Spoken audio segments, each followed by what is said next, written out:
My name is Andrea Gonzmart Williams. I'm 5th generation of the Columbia restaurant. Welcome to my home. I'm going to teach you how to make the Columbia restaurant's chicken and yellow rice today. What I've already done in advance, I have 2 chicken breasts on the bone with skin on that I've cut in half. I've seasoned them with Columbia seasoning. If you don't have Columbia seasoning, just use salt, pepper, garlic powder. That'll work great. Brown it till golden brown and set it to the side. At that point, we're going to start working on our sofrito. A sofrito is a classic base to many Spanish dishes. You've got your Spanish onion, a half, that I've just chopped coarsely. I've used a can of diced tomatoes to make life a little easier during these tough times. Half of a green pepper. You can cut it up as finely as you'd like, as coarsely as you'd like. I like to make it a little bit small so my daughter doesn't notice them and maybe eats a couple. And of course, garlic.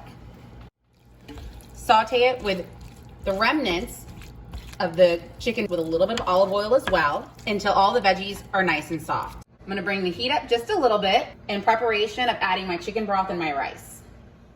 Ham is something traditionally you won't find in the chicken and yellow rice at the Columbia, but this is the way my mom always made it, and so this is the way I like to make it at home.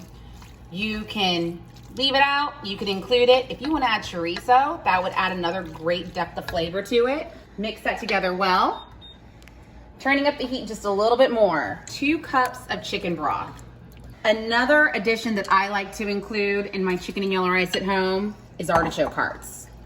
I buy them canned, quartered, throw them in. It's another great way to sneak in a veggie. Bay leaf. And now the most important part of chicken and yellow rice. What makes your rice yellow is your saffron. I went ahead and mashed it up a little bit in my mortar and pestle. Really, you only need a pinch. So now that we've got all of that combined, we're gonna add our long grain rice. 1 cup. At my house, this serves all 3 of us with a little bit of leftovers. What I traditionally like to do is I wait for this to boil before I add my chicken.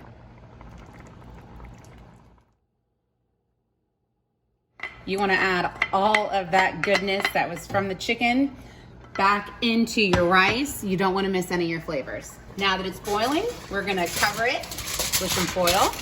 Turn off the heat, and we're gonna pop it in the oven. At 400 degrees, I find it cooks a little bit quicker for 30 to 45 minutes until your rice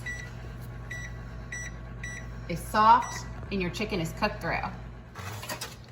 When your chicken and yellow rice is out of the oven, it should be cooked through. And traditionally, it is served with pimentos and peas on top. Other great additions to add to your chicken and yellow rice would be lima beans. There's lots of options when it comes to this. Get creative, have fun, especially during these times of cooking dinner at home with your family. Thanks for joining me today.